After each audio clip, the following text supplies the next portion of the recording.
వచ్చే ఎన్నికల్లో తెలంగాణలో అధికారం దిశగా బీజేపీ అడుగులు వేస్తోందన్నారు కిషన్ రెడ్డి. ఇక రాష్ట్రానికి బీఆర్ఎస్ తో పని లేదని, కాంగ్రెస్ కూడా కనుమరుగవుతుందని చెప్పారు. స్కాముల పార్టీ అధికారంలోకి రావడంతో తెలంగాణ ప్రజల పరిస్థితి పెనంపై నుంచి పొయ్యిలో పడినట్లు మారిందని అన్నారు.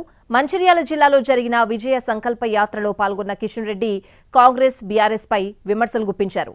పార్లమెంట్ ఎన్నికల్లో బీజేపీకి పట్టం కట్టాలని కోరారు.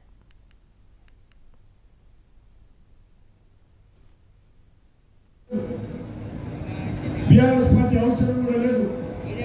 బీఆర్ఎస్ పార్టీ కేసీఆర్ కుటుంబం 10 సంవత్సరాలుగా దోచినటువంటి భూములు కావచ్చు, ప్రజాధనం కావచ్చు, ఏ రకంగా అయితే మాఫియా ఏర్పాటు చేసి బీఆర్ఎస్ ఎమ్మెల్యేలు, బీఆర్ఎస్ కార్యకర్తలు ఏ రకంగా దోచుకున్నారో మనకందరూ తెలుసు.